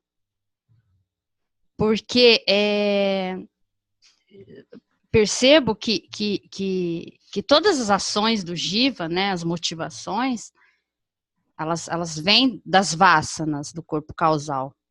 E o intelecto, ele tenta efetuar ações, né? Ele recebe essa demanda das vasanas e ele tenta efetuar ações de um modo que a estabilidade, a harmonia, a integridade física desse objeto Jiva como um todo, ele permaneça, né? Entretanto, existem vasanas tão fortes, né? Aí, se a gente for pensar nas vasanas, assim, de vícios mesmos, né? Vício por jogos, vício por drogas, vício por sexo. A demanda dela é tão intensa que muitas vezes ela sobrepuja, em algumas ocasiões, a capacidade desse intelecto refletir, responder e ter um controle maior sobre essas ações e as demandas. Entretanto, todo esse conflito, toda essa zona de conflito entre vasanas, discernimento, discriminação, ele está acontecendo na realidade desse objeto, né? Em Mitya. Então, a gente está entendendo como esse objeto funciona, né? E aí, quando você chega nesse estágio mais avançado, onde você já não é um buscador, né? Você é um investigador, como você coloca, a gente está discriminando o funcionamento desse objeto Jiva e percebendo que essa discriminação, esse entendimento, ele acontece justamente por essa luz maior, né, que está refletindo nesse intelecto. Vai se dando conta que essa luz maior, em realidade, somos nós, né? É ele, em essência. Não sei, é isso, tá correto? Sim, sim, a sua análise é boa, a sua compreensão está sempre melhorando muito, muito, muito. Eu quero só colocar alguns pontos, é que o objetivo do Jiva, compreender o funcionamento do Jiva, eu falo isso para você porque eu sei que você tem um background de psicologia. O Jiva não é interessado de compreender como ele funciona do ponto de vista psicológico, do ponto de vista de quais são as vasanas que estão operando, porque os traumas de infância, ele não precisa de ir lá no fundo compreender o porquê, a origem daquela ignorância, o porquê, a origem daquele hábito que persevera e que é um hábito que produz experiências negativas para mim, para os outros e para o meio ambiente. Então, a gente não precisa, o objetivo não é entrar no corpo causal para ficar enunciando, ou analisando, investigando profundamente o material aqui, entendeu? A única coisa que o Jiva tem interesse, o Jiva em busca de moksha, né, da compreensão, eu sou ser livre, é compreender o que é um Jiva. E o Jiva é uma coisa muito simples. É uma entidade experienciadora, um ser aparentemente consciente, conhece e experiencia, com 3 corpos, no qual a consciência associada, refletida nele, produz esse senso de personificação de experiência. Tá?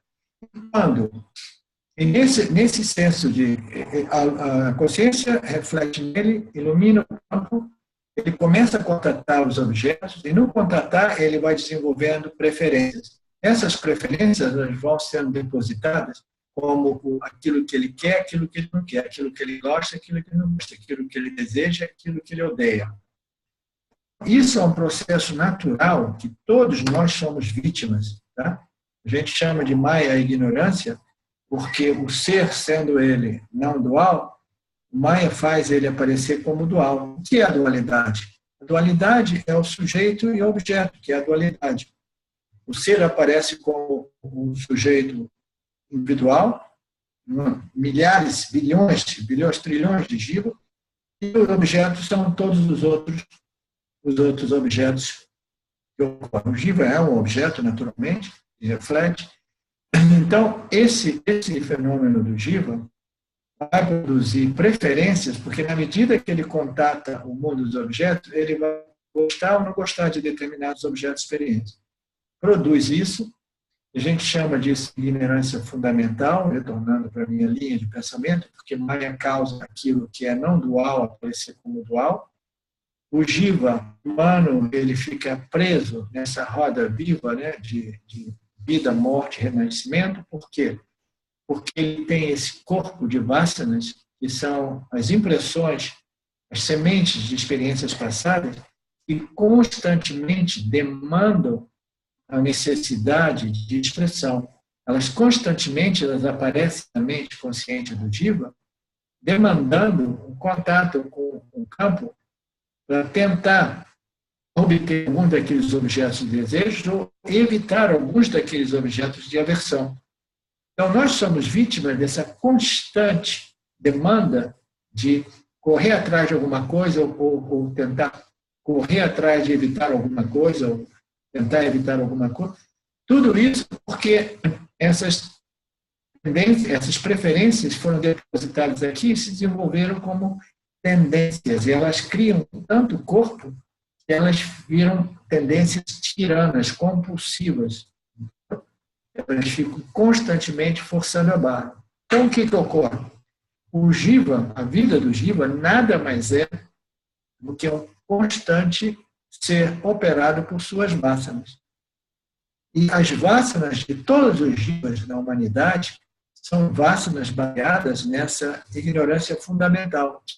Eu sou os meus corpos, entendeu? Eu me sinto um indivíduo separado, limitado, independente, isolado nesse universo infinitamente enorme, vasto.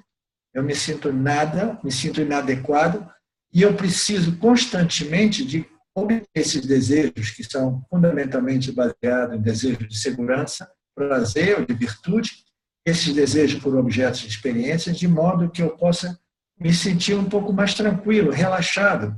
Né?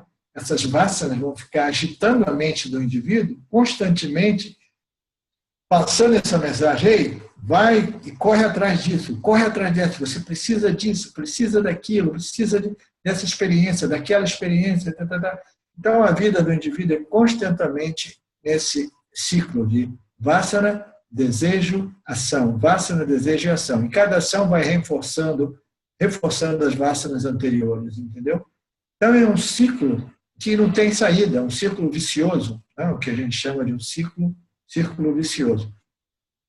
Então, o que ocorre? Compreender o que é um jiva é compreender isso. Não é compreender a cor das minhas vasanas, a textura das minhas vasanas. É compreender que um jiva é uma entidade experienciadora composta por 3 corpos. A experiência, o contato com o mundo produz tendências, e essas tendências elas viram forças tiranas que compelem mecanicamente o jiva a colocar ações buscando a plenitude dele mesmo, a segurança, o prazer, a satisfação, qualquer coisa que possa dar um senso de satisfação, de estabilidade, de proteção, de segurança ao jiva. Então, é simplesmente compreender isso. Eu tenho 3 corpos, eu sou movido por minhas vasanas sempre foram fundadas na ignorância fundamental, eu sou os 3 corpos, e essas vasanas, elas condicionam a minha experiência e elas me estressam do dia que eu nasci até o dia que eu vou morrer, constantemente me forçando a me sentir pequeno, isolado, limitado, necessitado, carente, me dê isso, eu preciso disso, preciso daquilo. Então, essa ignorância é tirana, ela condiciona a nossa experiência. Isso é saber o que é o jiva, entendeu? 3 corpos, o meu corpo semente, as vasanas, eles ditam a minha experiência. Então, o que a gente faz com esse conhecimento? Por que é importante conhecer a psicologia do jiva? Veja bem, essa é a única psicologia que a gente trata dentro do Vedanta. Tá? Aí a gente precisa de compreender essa psicologia em referência a Ishvara, que é o campo total, entendeu? Campo total, as leis que governam esse campo, e o ser pleno, que é o denominador comum entre o ser pleno universal, não manifesto, Ishvara, o jiva e o mundo. O ser, ele permeia tudo. Vocês estão me ouvindo ainda? Sim, Arlindo, estamos ouvindo. Ok, porque as imagens ficaram congeladas. Então, quando a gente quer compreender o funcionamento do jiva, a gente só quer compreender isso. Eu sou operado, governado, manipulado tiranicamente por minhas vasanas. E essas vasanas são fundadas em ignorância. O que é a ignorância? São essas vasanas autolimitantes, autoinflitantes, que me diminuem, que me botam para baixo. Eu sou small, pequeno, limitado, inadequado, eu preciso disso, disso e daquilo. Tá? Qual é a saída? Qual o modo de sair dessa roda viva, desse ciclo interno, entendeu? Autoalimentado, retroalimentado, círculo vicioso?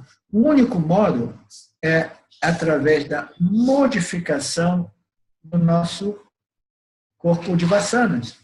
A nossa carga de vasanas precisa ser modificada, porque viver a vida operada por essas vasanas é simplesmente sinônimo de viver a vida em agitação, aflição, frustração, sofrimento e apose. Qual é a psicologia do jiva, no final das contas? Ele deseja, ele quer o que ele quer, do modo que ele quer, quando que ele quer. E ele quer evitar o que ele quer evitar de qualquer modo. Ele vai até matar alguém para evitar algum problema. Quando a gente obtém o resultado de nossas ações, a gente fica satisfeito, feliz e completo, tranquilo, por um período curto de tempo. Quando a gente não obtém, ou a gente fica deprimido ou irado, ou a gente é raivoso, ou a gente é deprimido quando os nossos desejos são obstruídos. Essa é a única psicologia, do ponto de vista psicológico, da gente compreender. Então, como a gente vai sair disso? A gente precisa modificar essa vássana, e a modificação dessas vássanas são eficazes na medida que a gente compreende o que é o jiva, o que é o mundo Jagata, e o que são as leis que governam o mundo, as leis físicas, e as leis que governam a experiência do jiva. As leis que governam a experiência do jiva são as leis psicológicas, as leis éticas, morais. Então, essas leis psicológicas são muito simples. Se eu fizer alguma coisa, colocar uma ação aqui, motivada por minhas vássanas, e se essas vássanas forem centradas no meu egoísmo, no meu querer o que eu quero, custe o que eu custar aos outros e ao meio ambiente, se eu colocar uma ação, essa ação talvez até mesmo produza o objeto do meu desejo, mas ela vai ter um efeito psicológico altamente negativo, porque eu vou sofrer imediatamente uma problemática psicológica, quase sempre inconsciente, de arrependimento, remorso, conflito, etc, etc. E quando eu faço uma ação que ela é negativa para o campo dármico, ela pode até produzir o resultado, o meu objeto de desejo imediatamente, mas a gente não sabe quais são os resultados ainda não frutificados. Você rouba um banco, você quer tanto dinheiro, você ficou inteligente o suficiente para aprender um mecanismo de entrar na internet e roubar dinheiro de um banco. Você faz aquilo, você transfere o dinheiro para sua conta na Suíça, isso e aquilo, mas você não sabe ainda quais são os resultados que o campo ainda não frutificou, não manifestou. Aí na sua mente você vai ficar sempre com aquela agitação. E se eu for pego? E se eu for descoberto? Entendeu? Eles me descobrirem, tem tanta gente lá tentando pegar esses hackers, né? Então, a mente vai ficar permanentemente agitada, pensando, e se eu for pego, e se eu for descoberto, etc. E um dia o campo, de repente, descobre, pega o cara e coloca na cadeia. Tá? Então, a psicologia aqui é compreender, se eu coloco ações que são dármicas, em harmonia com o campo dármico, as leis morais e psicológicas que governam, ações em harmonia com ela, eu vou produzir um resultado que é fundamentalmente mais importante na experiência humana, que é peace of mind, que é ter uma mente tranquila, entendeu? Uma consciência tranquila, nenhuma coisa perturbando a minha mente. Porque eu fiz aquilo que é o correto. Eu não abri mão daquilo que é o correto simplesmente para dar expressão a uma vássana que era em violação ao campo dármico. O único modo que a gente pode começar a refazer...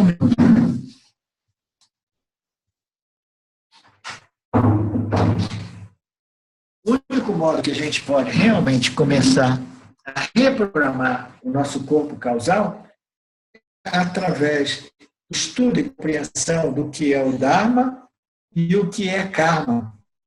As leis do Karma e a ciência da Karma Yoga e Dharma Yoga. Quando a gente compreende isso, aí a gente realmente desenvolveu uma inteligência, um conhecimento válido. Porque somente depois disso a gente fica convencido de que vale a pena sacrificar todos aqueles desejos, medos compulsivos que sejam em violação ao Dharma, mesmo que a gente tenha que abrir mão de desejos que são as coisas, a princípio, mais importantes na nossa vida. A gente sacrifica essas ações, esses pensamentos e ações que vão ser em violação do Dharma, no altar do Dharma.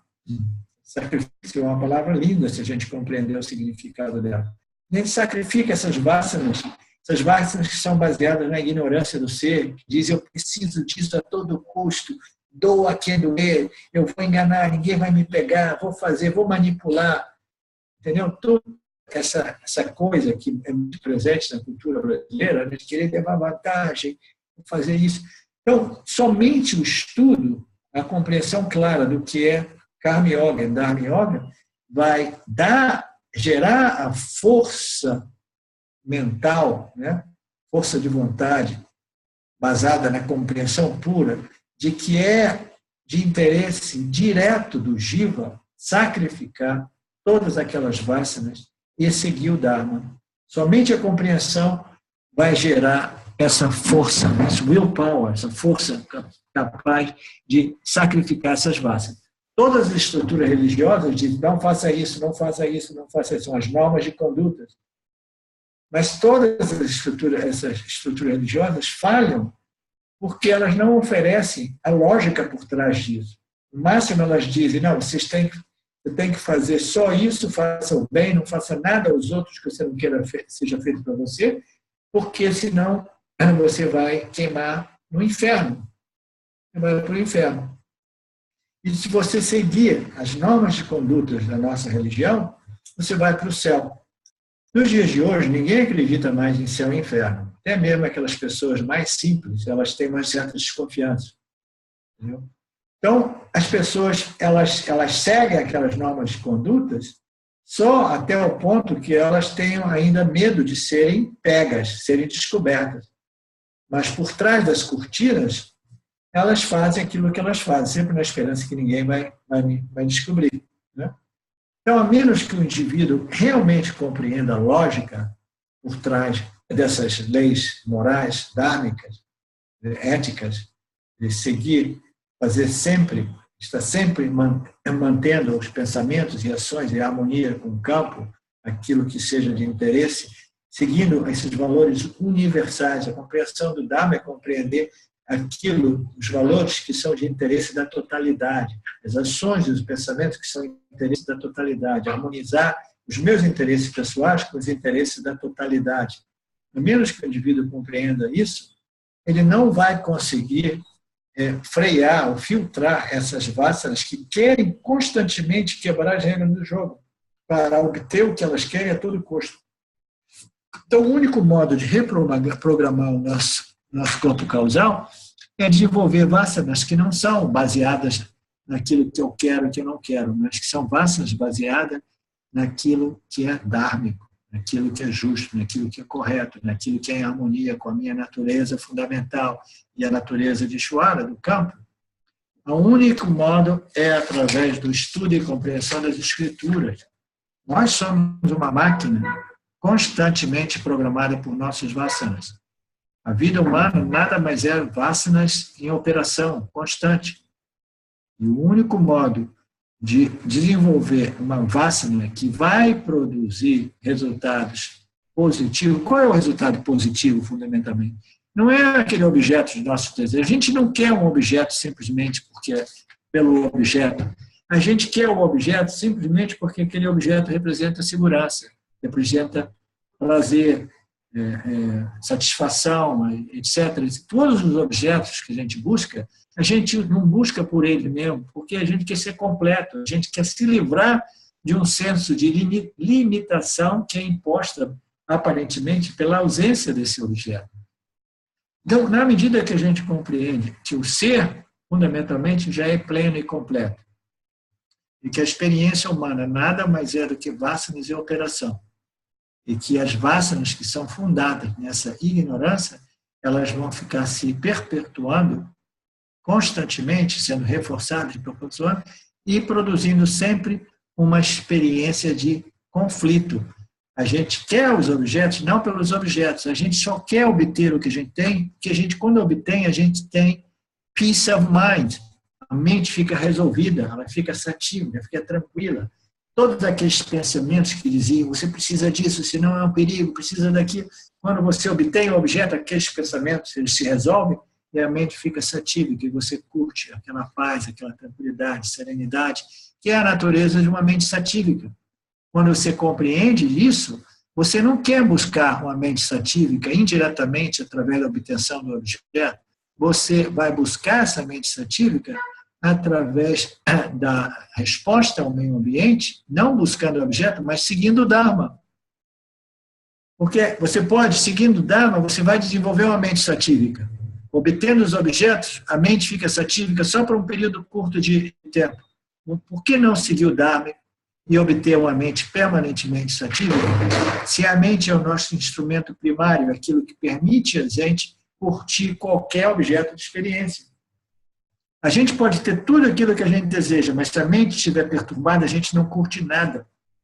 O único modo de viver uma vida... E por que a gente apresenta o Karma Yoga para o Vedantino? Porque é o meio mais veloz e eficaz de purificar a mente do indivíduo. A mente do indivíduo deve ter uma predominância grande de Sattva Guna.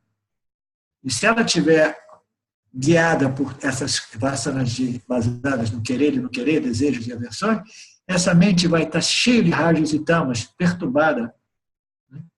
Sempre agitada, deprimida, quando não consegue aquilo que ela quer, etc. Então, por que não buscar desenvolver uma mente satívica diretamente, em vez de indiretamente? Correr atrás de uma coisa, quando eu obtenho, aí minha mente fica resolvida por um pouco. Não, a gente compreende o que é karma, compreende o que é dharma, segue o dharma, e no seguir o dharma, naturalmente a mente se resolve. Isso é uma preparação para a discriminação entre o ser e tudo aquilo que ocorre dentro do ser, que é mithya. Jiva é mithya também. Mas a gente só consegue descobrir isso porque essa discriminação ocorre no intelecto do jiva. O intelecto precisa ser muito purificado e muito satívico. Então, o seguir, compreender Karma Yoga, Dharma Yoga, o relacionamento entre o Jiva, o Ishvara e as leis que governam o Nitya, é fundamental, porque somente então a gente vai ter a força de começar a filtrar ou negar expressão a essas vasanas e desenvolver um corpo, uma carga de vasana load, um corpo de vasana, que sejam condizentes à produção e manutenção de uma mente satívica. Tá? É por isso que a gente precisa compreender o que é um jiva, e o que é Ishvara, e o que é o campo, o que é as leis que governam, e o porquê que é no interesse do jiva conformar e submeter ele, as suas ações, pensamentos e ações ao Dharma. Ok? Vamos parar por aqui, que já é tarde. E isso já dei muito material para vocês pensarem, e vocês fiquem à vontade de escreverem as suas perguntas no nosso Facebook. Tem 2 perguntas aqui, então eu vou jogar lá na comunidade do Face, tá? Então tá. Então tá, Arlene. Que minha esposa está me esperando para jantar já. E eu estou começando a aprender, acho que aqui eu falo sem microfone. Então, todos vocês, e a gente se vê sábado que vem. Obrigada, Arlindo. Gratidão. Obrigado, até sábado. Até sábado. Até.